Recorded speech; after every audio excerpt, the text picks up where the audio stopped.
Começa agora o TecNewCast, o seu podcast de inteligência artificial, produzido pela comunidade Sétimo Reino IA Brasil.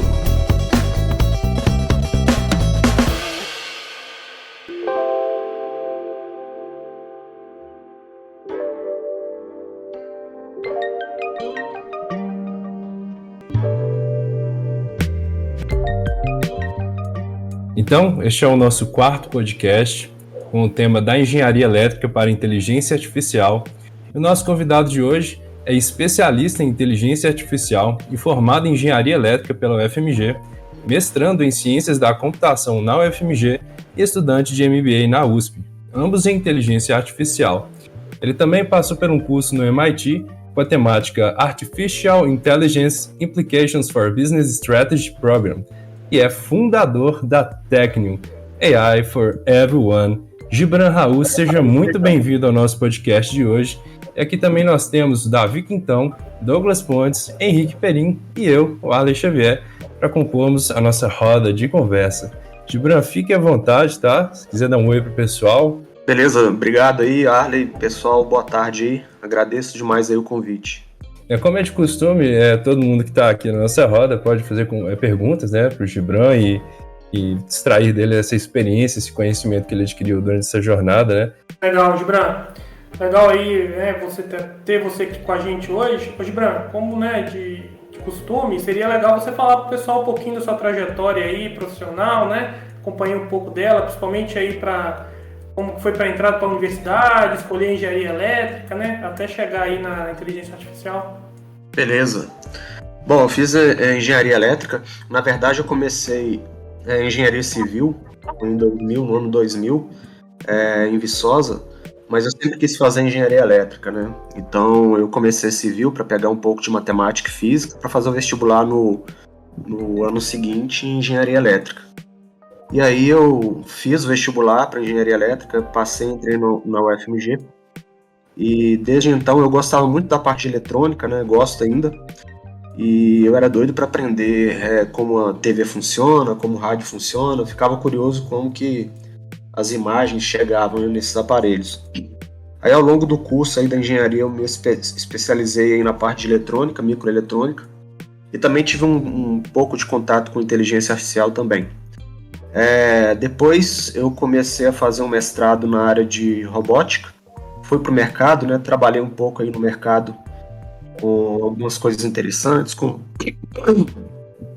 avião autônomo, veículos autônomos. E em 2017 eu entrei no mestrado na parte de robótica.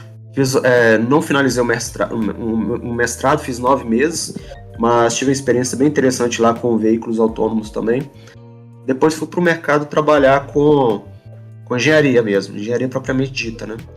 Trabalhei numa empresa do grupo da Siemens, e aí comecei a fazer projetos aí. O maior projeto da história da engenharia foi uma refinaria no Nordeste. Eu participei de projetos de plataforma, projeto de navio cargueiro, e projetos na área de mineração, na área de petroquímica, na área de bilhetagem eletrônica, de transporte. Em 2010 eu montei uma empresa chamada NetBee, que a gente trabalhava para quem é do Rio aí, na Central do Brasil tem equipamento nosso lá, funcionando. E aí a gente atuou muito na área de veículos, né, e transporte. E em 2018 a NetBee foi comprada por um grupo de seguros Brasil-França. E aí, nessa época, eu comecei a focar mais em inteligência artificial. Fui trabalhar numa empresa de inteligência artificial muito forte no Brasil, pelo professor Nívio Ziviani, né, fundado pelo professor Nívio Ziviani da UFMG, que é bastante conhecido na área. E no final de 2020, eu fui chamado para trabalhar na Radix, que é uma empresa grande de engenharia, tem mais de 1.000 pessoas hoje. Foi como head lá na área de dados. E agora, em 2021, eu montei a TecNew, né, que é focada em inteligência artificial para pequenas empresas e startups. E aí continuei estudando, não parei de estudar, desde sempre estou estudando. E agora eu estou fazendo um mestrado aí na área e estou seguindo aí a carreira. Legal, Gibran. Ô, Gibran, acho que todo mundo, né, que sai de uma área e vai para outra, né, faz essa migração aí, né, no seu caso da engenharia elétrica para inteligência artificial, muitas pessoas têm alguma situação que a fez, né, enxergar o potencial da IA. Você tem alguma história dessa assim para contar para a gente? Algo que, né, que chamou a atenção, que te fez olhar com olhos diferentes para a inteligência artificial? Tenho. Na verdade, a inteligência artificial ela surgiu nos laboratórios de elétrica, a inteligência artificial moderna, né, em 1940, 43, quando um psicólogo chamado, eram dois, né, psicólogos, McCulloch e Pitts, eles conseguiram modelar o funcionamento do neurônio. E depois veio em 1950 e poucos, veio o Rosenblatt, que criou o primeiro neurônio artificial, que é chamado de perceptron. Todos eles desenvolveram dentro da engenharia elétrica, né? Então, como curiosidade, né, a inteligência artificial ela começou dentro da engenharia elétrica, que é a área que eu estudei. Então, eu fiz disciplinas na UFMG, na época que eu estava na graduação, dentro da engenharia elétrica, mas naquela época as coisas não eram tão fáceis e tão simples, né? A gente programava tudo em C e não tinha essas bibliotecas, né? Tinha que fazer tudo na mão. Então era só quem gostava mesmo que fazia. Mas o que me fez enxergar de forma mais profissional esse lado foi em 2015, quando eu participei de um evento junto com o Nívio Ziviani, e ele começou a falar sobre as evoluções que a inteligência tem conseguido nos últimos anos, que ele até falou que não é um tsunami, né? E ao mesmo tempo, na minha empresa que eu tinha, a gente trabalhava com hardware, com eletrônica, e eu acompanhando muito, né? Trabalhando com inovação, acompanhando muito a evolução da energia para os dispositivos, para os sensores.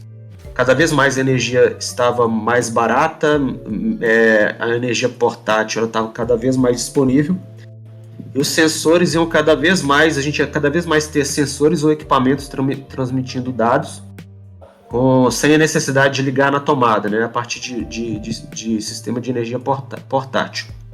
E está ficando cada vez mais barato. E também, ao mesmo tempo, o número de dispositivos que transmitiam informação naquela época já tinha passado a quantidade de pessoas no planeta. Já era mais ou menos 15 bilhões de dispositivos que transmitiam informação.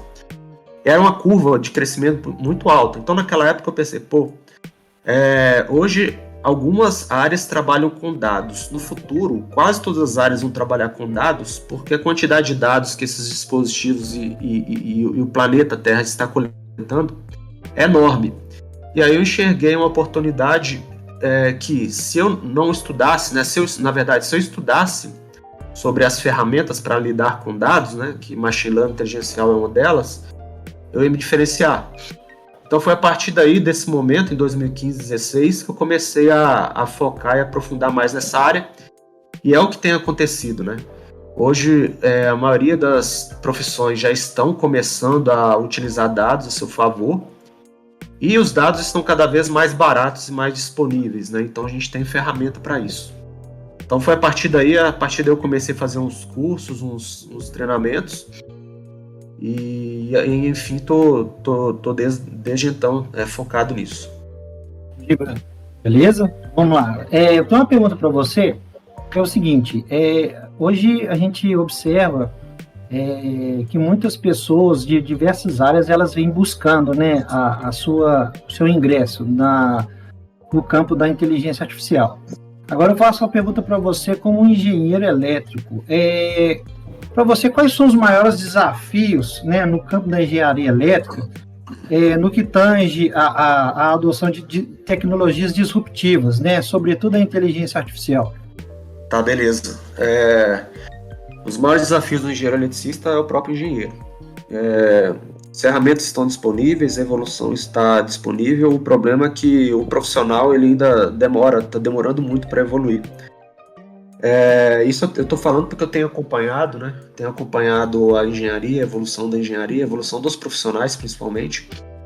A engenharia tem evoluído bastante, mas os profissionais, assim como os currículos das universidades na engenharia, eles estão totalmente desatualizados.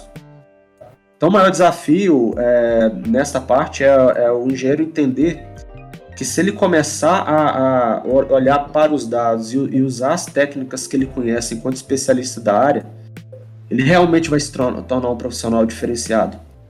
E os que não estão olhando para isso, o que a gente vê são cientistas de dados chegando nas indústrias conseguindo ter resultados melhores do que os próprios engenheiros. Porque os equipamentos, os processos, todos já estão com dados fornecendo dados e dados para serem avaliados. Porém, a dificuldade que o cientista de dados não especializado tem é que ele não entende nada do processo. Então ele precisa de um engenheiro para falar para ele como que funciona o processo. E aí esse engenheiro, se ele tivesse essa visão de entender que ele sendo especialista do processo e ele ainda entendendo de dados, ele conseguiria se diferenciar. Então este é um problema que tem acontecido, é um problema de analfabetização, né, dos dados. Os profissionais eles não estão sabendo utilizar os dados a seu favor, mas ao mesmo tempo é uma oportunidade que ainda o engenheiro que aprende a lidar com dados, ele ainda se diferencia, né? Então, é isso que eu vejo hoje em dia no mercado e tendo trabalhado com diversos profissionais da área.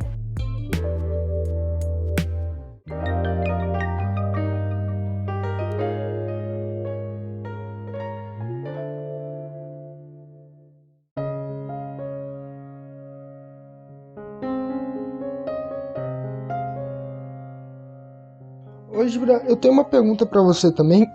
Você agora que está empreendendo nessa área, né, de inteligência artificial na Tecnio, eu queria saber qual que você acha o maior desafio para empreender dentro desse ramo de inteligência artificial? Beleza. Bom, o maior desafio é fazer os clientes, né, as pessoas, na verdade, cultural, na verdade, o desafio. Tecnologia a gente tem, disponibilização de dados nem sempre é um problema, e quando é um problema a gente resolve com o processo de coleta de dados. O desafio, principalmente para empresas mais tradicionais, são as próprias pessoas. Então, é o que eu falei para o Douglas, né? O maior desafio de implantar tecnologia não é um desafio técnico, são a adoção das pessoas.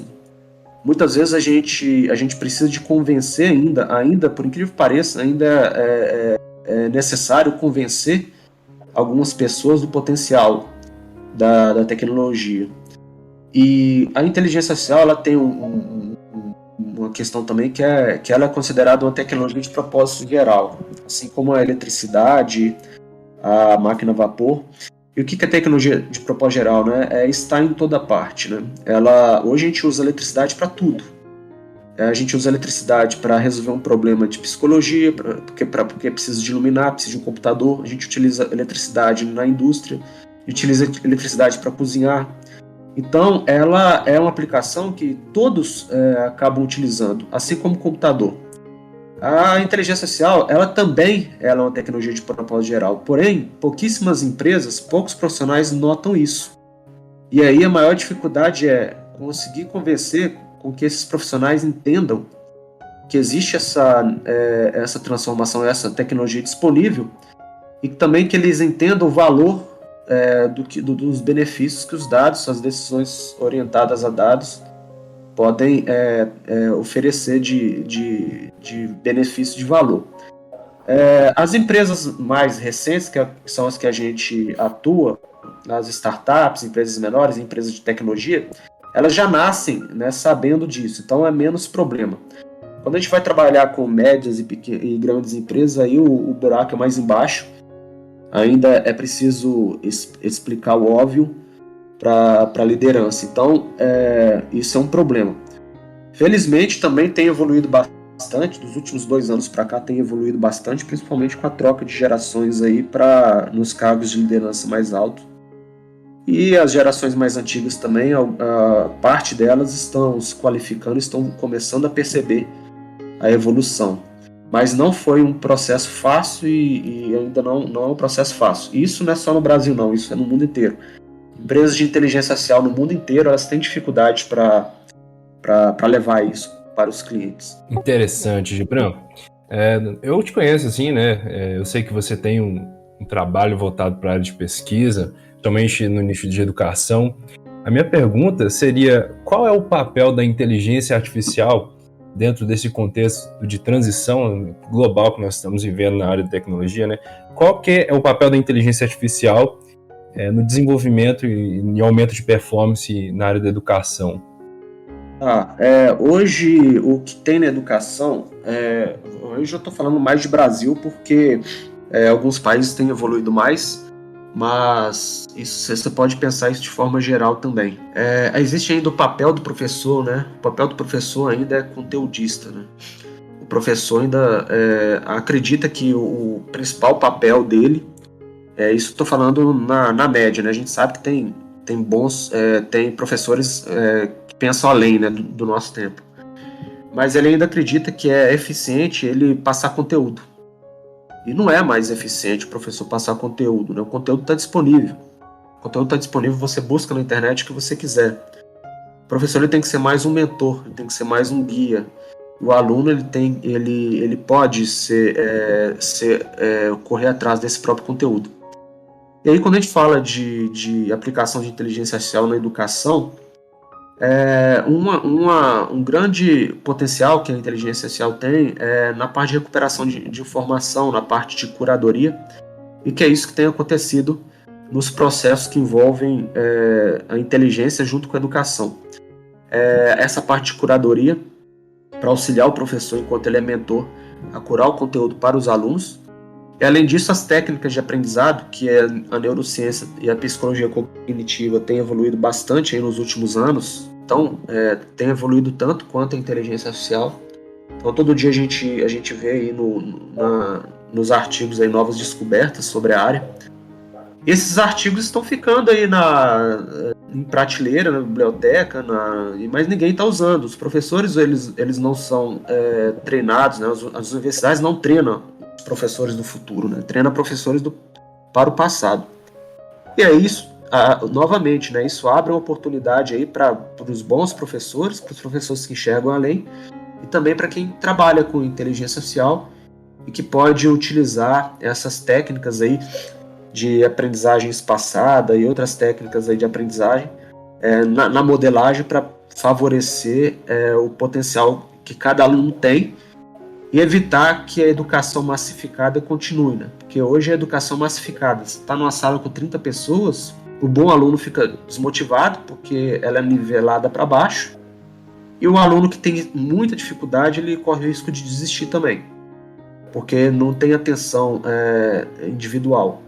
E aí, quando você pensa em sistema de recomendação, técnicas de aprendizado, recuperação de informação e o professor como mentor, você consegue, a partir da tecnologia, você consegue individualizar o aprendizado.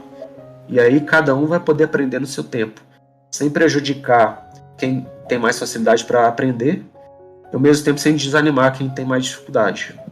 Legal, Gibran. Gibran, a gente sabe que você é um profissional, né, que mesmo atuando aí na inteligência artificial, no empreendedorismo, não perdeu as raízes de ligação aí com o mundo acadêmico, né? Como é que você enxerga essa ligação do mundo acadêmico aí com o mercado de trabalho para o profissional da área de inteligência artificial? Como é que você vê isso? Tem muita gente que aí já vou falar algo pela experiência e pelo que eu tenho visto, né? É uma visão minha. Tem muita gente que acredita que você não precisa estudar, fazer mestrado para ser um bom profissional da área de ciência de dados. Eu discordo, porque para você ser um bom utilizador de bibliotecas, né? Ser um bom utilizador de ferramentas, você realmente não precisa ter um conhecimento acadêmico, se aprofundar nos estudos. Mas realmente, se você quer transformar a área, e se você quer ou montar uma empresa ou ter um potencial competitivo como essas grandes empresas especialistas na área, você tem que estudar e tem que se atualizar porque é uma área que está evoluindo bastante.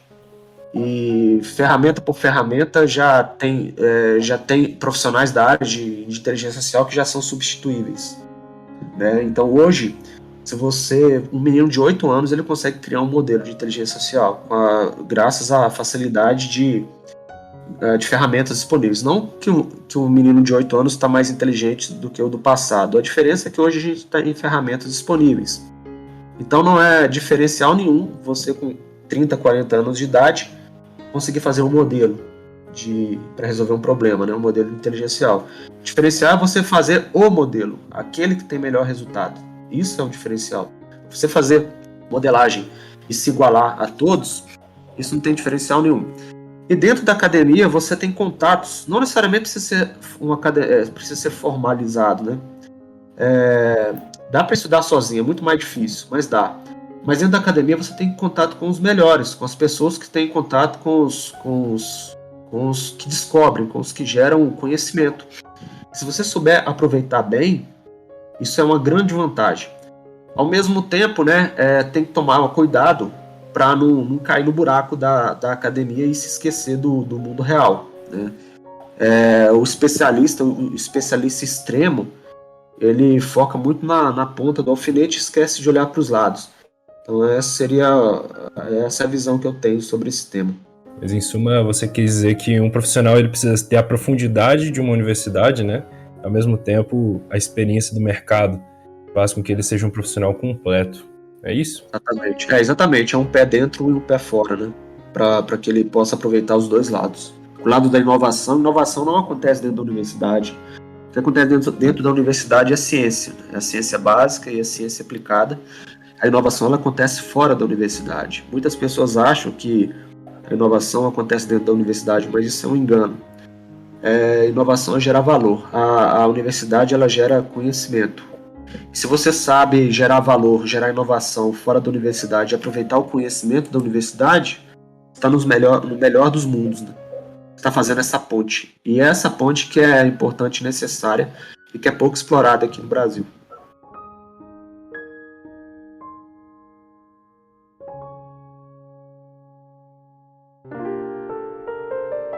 Uma pergunta, agora talvez até um convite a dar uma mensagem, um conselho, né?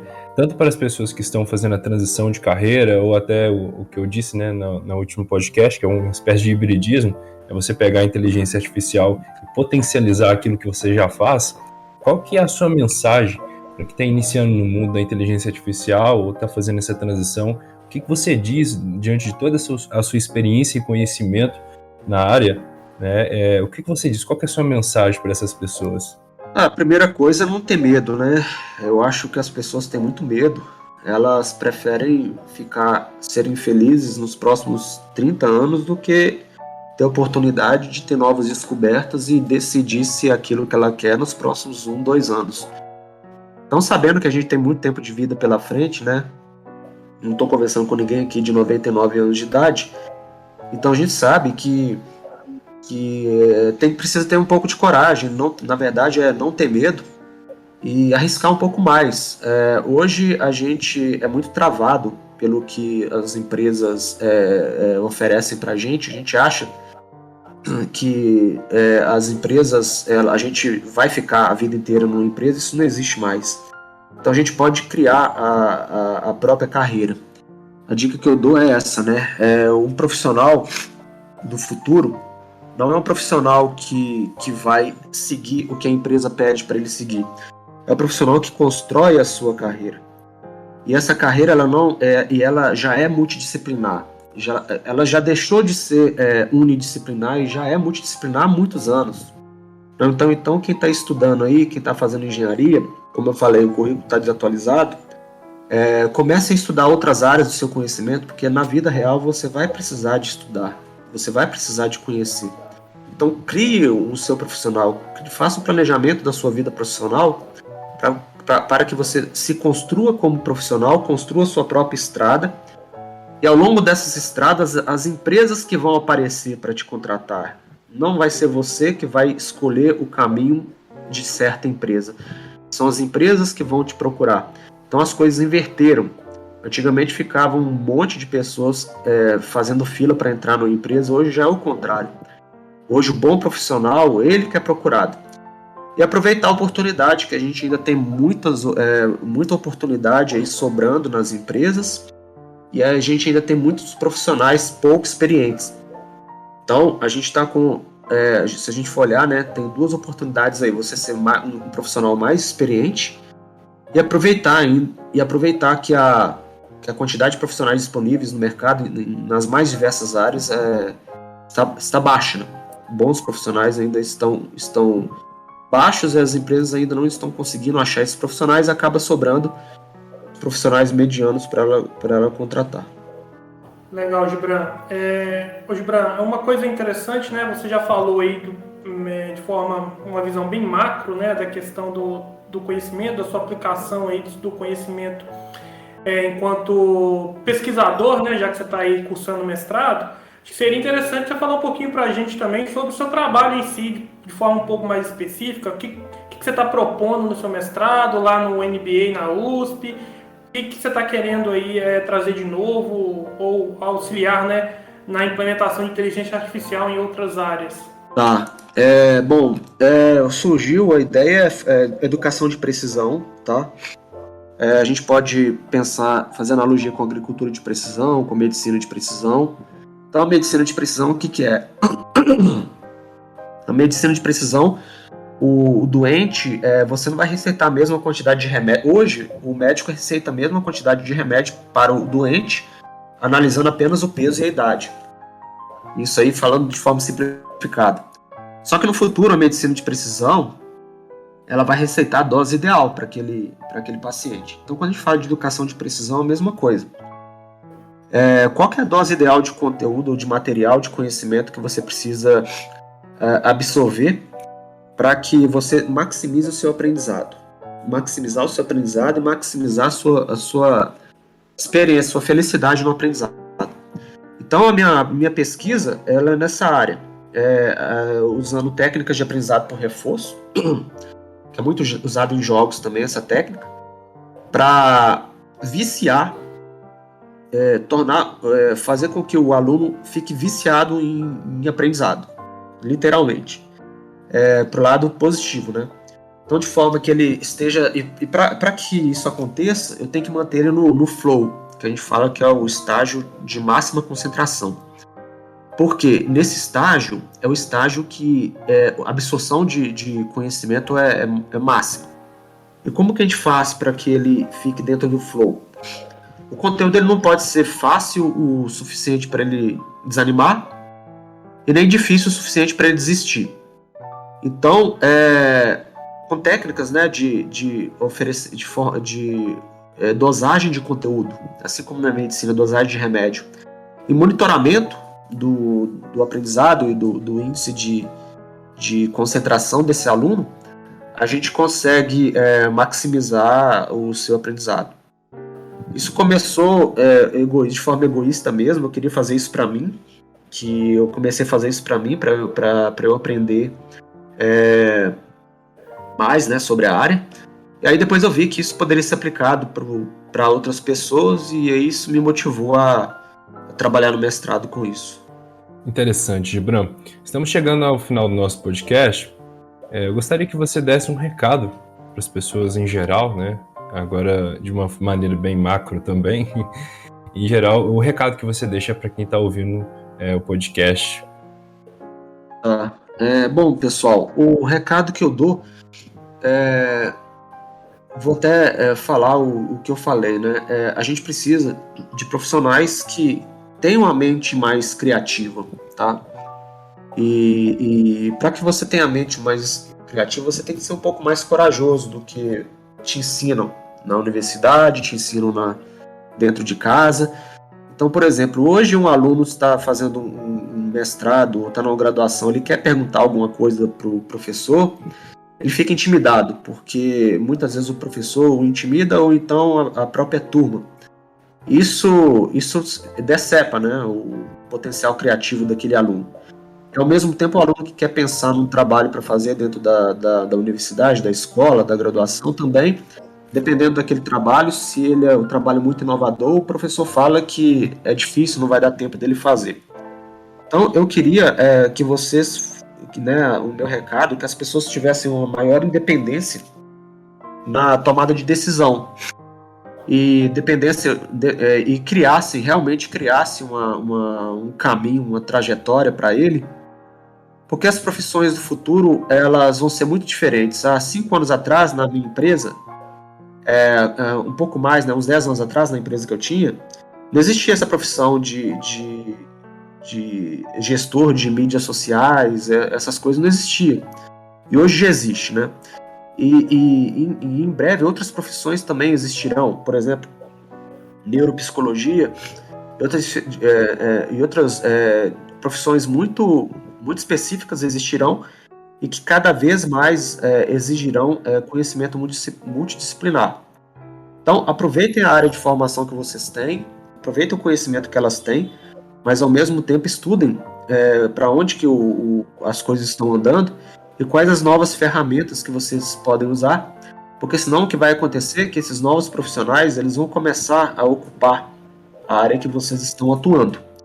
E como recado final, não tenham medo da inovação e das máquinas, porque elas dificilmente vão substituir o ser humano. O que elas vão fazer, o que elas já estão fazendo, é substituindo tarefas, né? Tarefas é muito fácil substituir. Agora, trabalho é difícil. E essas tarefas, se vocês usarem a máquina ao seu favor, elas vão ser simplesmente empregadas de vocês e não vão ser concorrentes, né? Então enxerguem desta forma, que eu acho que vocês vão ter muito a ganhar com isso. Excelente! Hoje a gente recebe o Gibran Raul como nosso convidado do 4º Technium Cast da comunidade Sétimo Reino IA Brasil.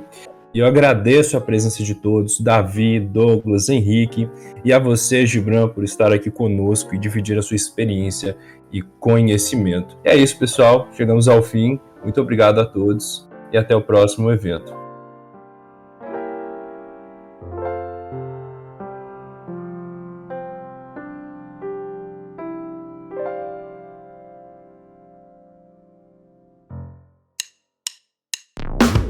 TechNewCast, o seu podcast de inteligência artificial.